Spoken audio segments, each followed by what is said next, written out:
Hi guys, thanks so much for tuning in to this video. I am Theo and I hope you guys are having a good day. I hope you're having a good week, all of the things. If you are new here, welcome. And if you're not new, welcome back. As you saw by the title of this video, I have a question for you. Are you a good friend? Now, this video isn't meant to make you feel bad about your shortcomings as a friend or to make you feel like you have to be the perfect friend. There is no perfect friend. There is no perfect rule book to being a friend. But I do think as someone who really believes in community and building connection with people, it's always great to be self-aware, introspective, and to be self-reflective when it comes to how you show up in your friendships, how you show up in your connections.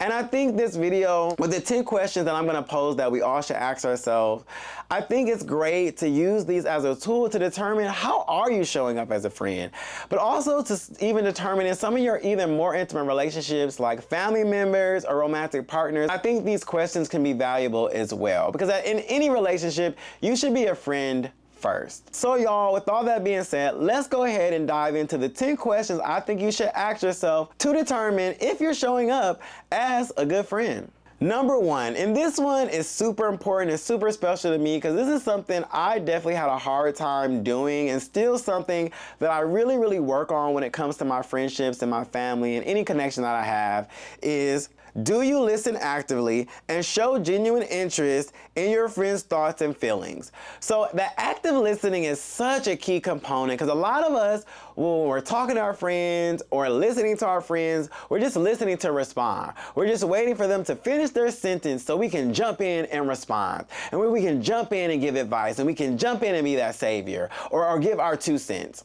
And one thing I learned from therapy, my therapist used to always tell me is like, Jay, you are not meant to be somebody's savior. You are not meant to save everybody. Sometimes people just want to talk. Sometimes people just want to vent. Sometimes people just want a listening ear. Or sometimes some people just want to tell you something fun and exciting and they just want you to be encouraging and happy for them and they don't want your 2 cents.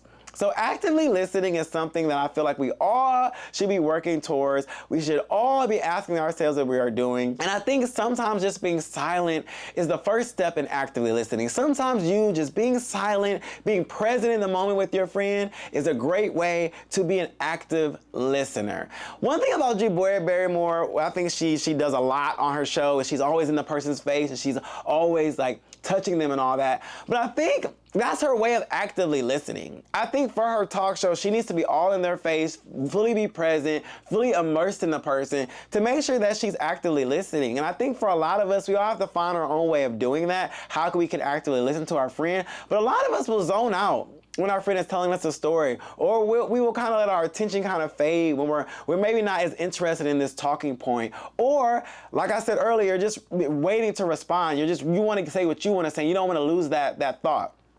But I think actually finding ways to actively listen, maybe for you it's really looking in your friend's eyes, I found that just being silent and actually just really trying to soak in what they're saying is good enough, and really being present in that moment. And also just being encouraging, paying attention to body language. I think there's so much that's said that's not said with words, that when your friend is speaking, really paying attention to their body language, paying attention to what they're saying, and picking up on the heightened emotion, what they're saying when they have a heightened emotion moment. Being encouraging in this response, I hear you, or that's amazing, or really trying to pick up on those moments where they have heightened emotion. Match that energy. I think ultimately active listening is also matching energy. When your friend is having a very exciting moment, are you matching that energy? Are you matching that aura? Are you matching that spirit that's happening right now? Really are not having a good moment. Are you matching that too? If they're having a bad day, oh, I hear you. I know sometimes it's rough having a bad day, or damn, or you can actively listen and still talk and still be a spirit in that moment, but you can do it in a way that's not taking away, that's not interrupting, that's not making the moment about you. I think a lot of us as friends, we love to make a moment about us, and we love to always offer our 2 cents,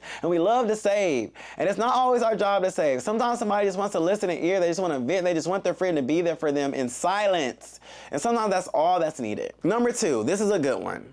Are you reliable at keeping your promises and showing up when you say you will? So I cannot stand an unreliable friend, unreliable family member. I cannot stand somebody that's not reliable. That's the quickest way for me to not fuck with you, for lack of a better word. But what a lot of people will do though, they will be people pleasers. So I don't know if you're a people pleaser, where they'll say yes in the moment. They say they will commit to something in the moment.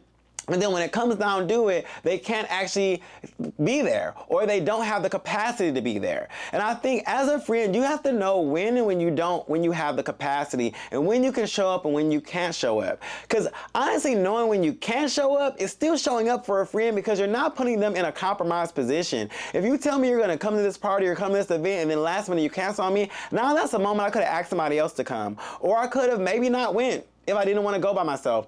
Or I could have had to change of plans, or I could have went to something else somebody else invited me to. So I definitely think you never know how you not showing up is actually showing up for your friend, because it's being honest, it's keeping it real. At the end of the day, a friendship should be about realness and transparency and keeping it real. And you should not always be trying to people please your way through situations to the point that you then are more harmful or more hurtful when you can't come through for someone. Because a lot of y'all people pleasers want to say yes in the moment and commit to something in the moment when you really don't have the capacity, or you really don't want to be there. And you should be very honest and very aware with yourself. This is why I feel like being self-aware is really, really important. Is knowing when you don't have the capacity or something, or knowing when your energy is not going to be right. Knowing that is important too, because then you can show up, you know when you can show up when for your friend in the right way, and know when you don't show up, and know when to not show up for your friend, so you don't bring the wrong energy and in the wrong way. So I think that's also important. But yes, being reliable, your word is all that you have. Because I know for me, I'm an actions-based person. As a 33-year-old man, I am actions-based. Everything is based on action, baby. Everything. If you show me with your actions you are unreliable, that you cannot come through for me, I will note that. It will be in my back pocket, and I will not ask you go forward. I will not consider you go forward for that. And honestly, I will then understand where to place you, whether it's an acquaintance, whether it's we just cool, because you definitely will not be a friend if you're not reliable. So that's my thoughts on that. Number 3, do you offer support during your friends' tough times without judging? This is super important. First off, yet again, we are not meant to be our friend's therapist, first point blank. But we are meant to be support. We are meant to be there for our friends when they are going through tough times. And you may not always have the perfect response. You may not always have the perfect approach. But sometimes just being there for your friend is all that they need. And I think just thinking more about presence and being there for somebody, and not always being there to fix a problem, to solve an issue, and I feel like it's a huge component of being a better friend. And I think just acknowledging and being there for a tough time is super, super important at the end of the day. And also not being judgmental. Like, we all make mistakes. We all do things that we maybe wouldn't have done. We all are not perfect people. So having friends that create a safe space for you to not feel judged is super important. Any friend that makes me feel judged is a quick way for us not to be friends anymore. And you should ask yourself, do you make your friends feel judged? You should make your friends your friends should feel like you are a safe haven, you are a safe space. That's how your friends should feel with you. And don't be wrong, if your friends are taking part in risky behavior, dangerous behavior, they're putting themselves in situations that are not healthy for them, and it's a constant thing that they're doing, yes, then that's something where you do have to judge them to an extent and let them know what they are doing wrong, and to not encourage that behavior. But we all have had situations where we may have done something we normally wouldn't do, or we just had a breaking point, or we had a bad judgment call. And that's when you need your friend to be there, to be supportive and understanding, because we all have done that. We all have been in situations that we didn't want to find ourselves in. And having someone be there to judge you is definitely not going to make you feel good, and it's definitely not going to be encouraging, and it's not going to feel supportive when it comes to your friendship. I honestly had a situation, I'm not going to say what happened, a few weeks ago where I definitely acted out of character, and I did something I normally wouldn't do, and my friend was there, and he supported me through that. He told me what I did was wrong, but he supported me through that. And the other friends that I told about this incident, even though I felt really embarrassed about it, they still said, Jay, I understand you had a breaking point, I understand you had a bad judgment call. This is not something that you can do again, I should do again, but they acknowledged that they humanized me and made me feel okay for having that weak moment and not judging me in that moment. And I feel like that support allowed me to reflect and think about what I did and make sure that it's something that I don't do again. But they allow me to be human in that moment. And that's sometimes all that you need a friend to be. Okay, so moving on. Number 4, do you communicate openly, sharing your feelings honestly, and resolving conflict calmly? So this is one thing, this is an issue I've had with friends over all the years of my life, especially in my earlier years, my teen years and my 20 years, is friends not being honest and sharing the actual feelings. Not bottling something up, an issue or a conflict, and not letting you know what's going on. And then it builds the conflict up even more and builds the problem up even more, like the snowball effect, to when you finally do address the issue, it's this big blow up, big argument, big all of that. Y'all, at my big ass age, I am not arguing with anybody. If we are two grown adults and we can't calmly address a conflict, we can't calmly address the issue, then I'm not the friend for you. I'm not arguing, I'm not screaming, because that leads to violence, that leads to issues, that leads to causing a scene, that leads to mess. I am someone where I will want to calmly address an issue. We can discuss it. If we need somebody to help mediate, that is all fine. But arguing is not something I'm going to do. And I feel like, to me, arguments and screaming, that's toxic. That's what my parents used to do when I was a kid. That's what I'm not with that. But ultimately, if you're not sharing your thoughts and feelings, if you're not communicating when something's wrong in the moment, if you're letting it linger, letting it build up, then how are they supposed to know that there's an issue? How are they supposed to know that? At the end of the day, address me in the moment. I'll never forget one of my best friends. We reconciled now. We fell off for 6 months because she hung up on me on the phone. And in that moment, I told her, girl, do not hang up on me. When I saw her in that moment, it was like, I don't want to get too deep in the details. She was like trying to get let into this apartment. We were like on the elevator. We were trying to find her. She hung up in my face. I addressed it with her in that moment. I saw her right after we got in the elevator. I said, girl, do not hang up in my face. And we had a little bit of a back and forth, and I said, I don't deal with nobody hanging in my face. That's disrespectful. So I brought it up in that moment. We tried to reconcile it there. The next day I called her and let her know that it was a problem. She didn't apologize. We ended up calling our friendship off for 6 months. It was some other things that happened in that moment. And then she ended up calling me and apologizing. But y'all, I had to let her know in that moment, you're not gonna hang up on me. I called her back the next day. I literally said, like, I need to have a better understanding why you hung up on me. You need to explain it to me. You know, we talked through it. We couldn't find a resolve, but we still addressed it calmly. And when I felt like we couldn't handle the conflict the right way, we had to take a pause on the friendship. And we came back together, which is all great and dandy. But in that moment, I'm always gonna address the issue with I have with you in the moment.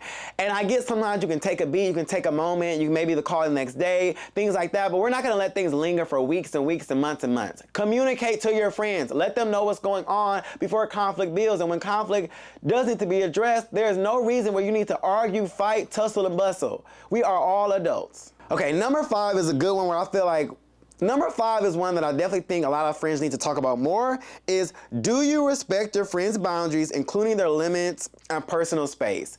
So I definitely think boundaries are a huge thing. I know that's a buzzword right now, but we really do need to respect each other's boundaries, and we honestly need to discuss each other's boundaries more. If you don't know what your friends' boundaries are for something, ask them.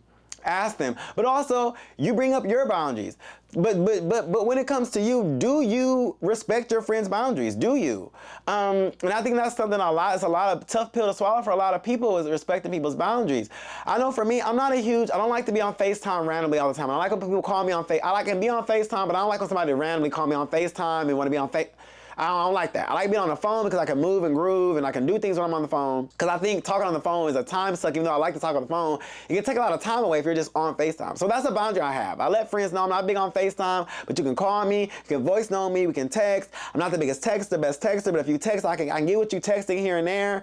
But FaceTime me all the time is just not something that I can do. And I've had to let friends know that. And that's a boundary. Either you respect it if you want to, or if not, we'll have to learn a different way to communicate. And I think you can also match. I do have some friends that like to FaceTime here and there. I will FaceTime here every once in a while. But every day, all that, no. Even another boundary that I have when I travel now with friends, I get my own room. I don't like sharing rooms anymore. I'm at a place financially where I don't need to do that. I realize on trips when you're not in somebody's space and you're not around them 24/7, when you have separation, when you're in the room, when you're getting ready, it alleviates a lot of problems and potential arguments and things that can happen. So I'm somebody where we go on trips, we need to have separate rooms. If that's not something you respect, then you just won't be my trip buddy.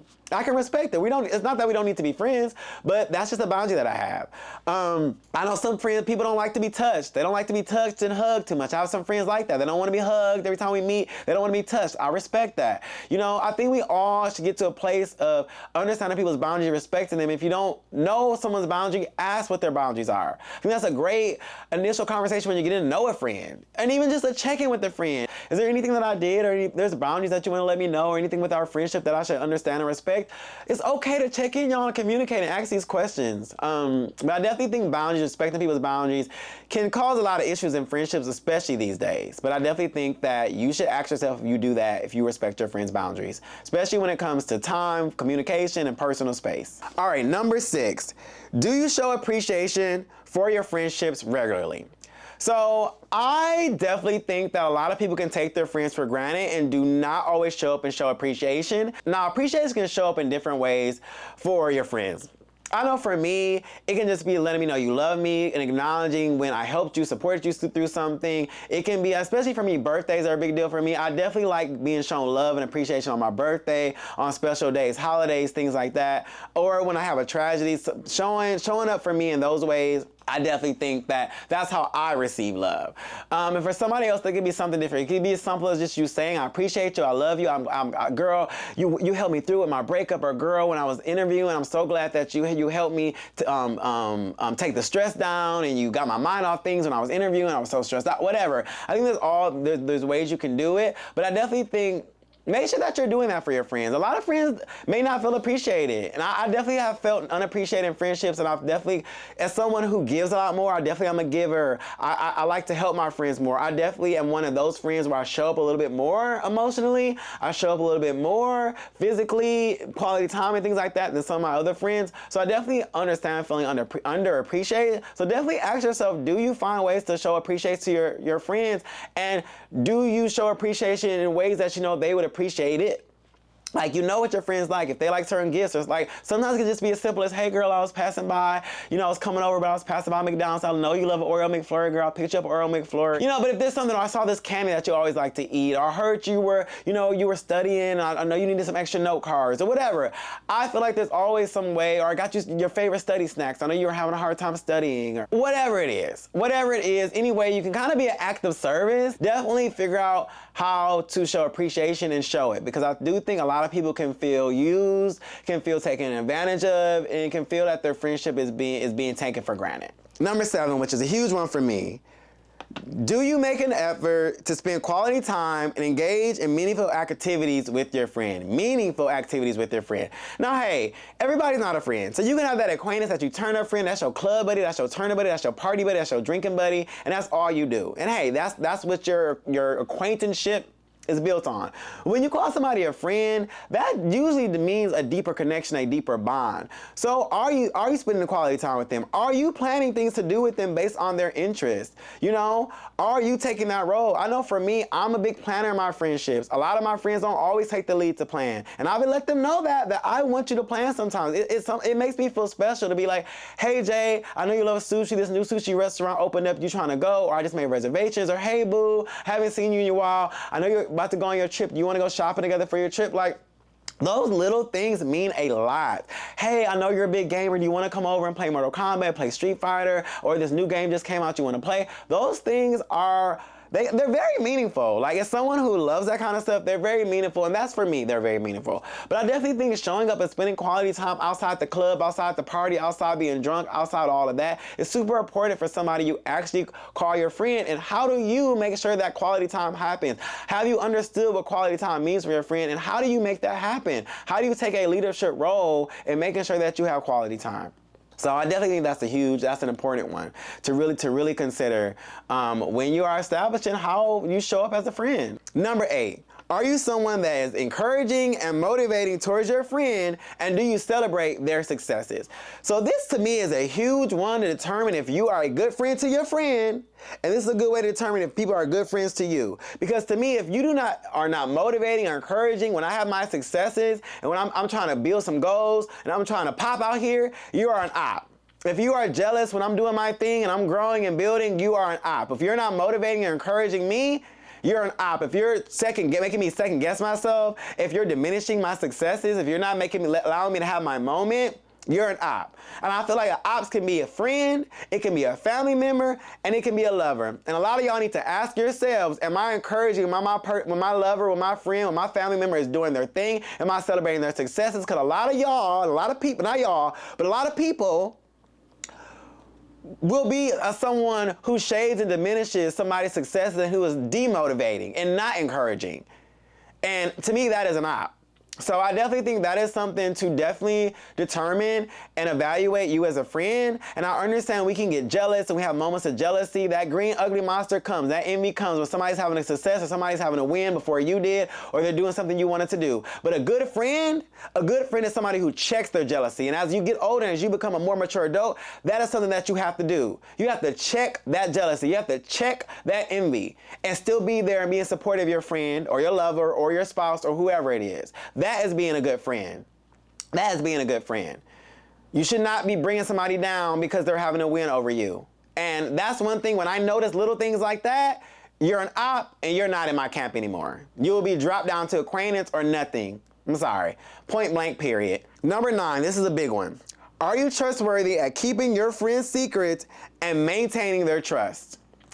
Y'all, now this is one I can feel like I can get pretty sticky. Because we all have boyfriends and girlfriends and wives and husbands and besties where we feel like we can tell them anything, even other people's business. And I feel like you have to be careful with that. And I think if somebody tells you a secret, that is their secret to tell, and they are trusting you with that. But we all human. We pillow talk. We talk to our mom on the phone. We may share something from our friend or something like that. I'm not saying, because I definitely have done that. I'm not saying I'm not perfect. And I know people do that with their spouses and their husbands and their wives and all those things. But you have to be careful. It is a slippery slope, because if you tell somebody's business and they are trusting you with some information and it gets out and you told, that is you have to lay in that bed. You have to lay in that bed. That's a consequence you have to be able to accept.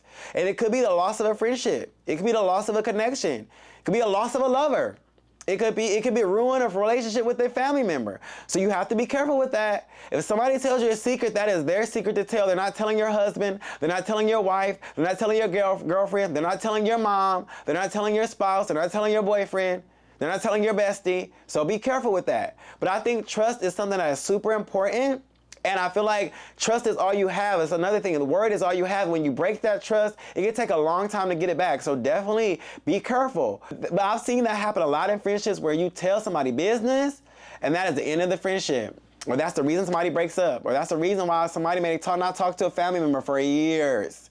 Trust me, it's not worth it. It's not worth it. That is a slippery slope. But building trust with a friend is super important. And you need to ask yourself, do you have that? Do you have that with your friends? Lastly, this is number 10. Lastly, do you apologize when necessary, admitting to your mistakes, and making amends? Now, this is something that it really feel like it took me to get in my 30s, my late 20s to really be able to do, to really be able to acknowledge when I did something wrong, be able to really be look in that mirror and acknowledge when I did wrong. Because sometimes you feel like in the moment, I'm right, I'm not doing anything wrong, I know this is best for me, blah, blah. But that's why it takes sometimes to respond and not react, take time to think about what happened, so then you can really understand, hey, did I do something wrong? Or even if I feel like I did something wrong, can I understand how I made them feel? Can I understand how they took that the wrong way? And being able to admit that. And I think being able to admit your wrongs, admit your role, because it always takes, in a relationship, it's two people. It's always going to be two people in a relationship. To be able to admit you're wrong, that takes a lot of maturity, a lot of growth, but it just takes a lot of introspection with yourself. And I think it's good to be able to admit you're wrong, because then you can be able to grow as a person. And to be able to apologize, and admit that, it's just really, to me, it's a really strong character trait to have. And even when the friendship or the situation can be irreparable, it can be something that may not even be able to be repaired. The friendship may be going down the drains, but to be able to admit you're wrong, to be able to admit you were at fault, and to be able to apologize, most friends will still appreciate that. Even when you can't repair the friendship, most people will be like, I appreciate your apology. I appreciate you acknowledging you were wrong. Because sometimes that's all people want. Sometimes that's all people want is to acknowledge you were wrong. And I feel like that's a big deal with a lot of family members, especially with parent to child. Sometimes with a child to the parent, it's like, I just want you to admit you were wrong. I just want you to admit that you did me dirty. and own up to it and apologize for that. Apologize for doing me dirty. So guys, I hope you found this video insightful. I hope you will use this video to be more introspective and self-reflective and self-aware with yourself, and really use these questions, really think about how do I show up as a friend, and to utilize these friends to see how do your friends show up for you, how do your family members show up for you, how does your partner show up for you, and vice versa. I really think these questions can be a tool to really reflect on that. And I think at the end of the day, life is a journey, friendship is a journey, all relationships are a journey. We're always evolving and growing. So I feel like we should always be checking in, we should always be communicating, we should always be discussing with our friends, with people in our community, on how we can be better, how we can evolve, how can they be better, and how can they evolve. Because like I said, this life is a journey. Nothing is static, nothing is constant. We are always growing and evolving. And I think all the tools we can have in our toolkit is just always going to be useful at making us the best humans we can be.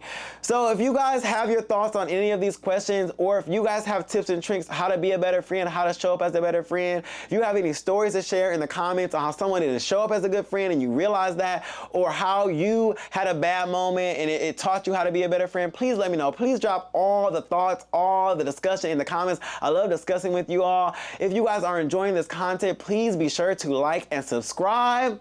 I definitely want you guys to be a part of this tribe so you guys can know when I'm releasing new videos. And as always, guys, do your best in this crazy, wild world to stay positive. Do your best to stay safe. And I will see you guys on the next video.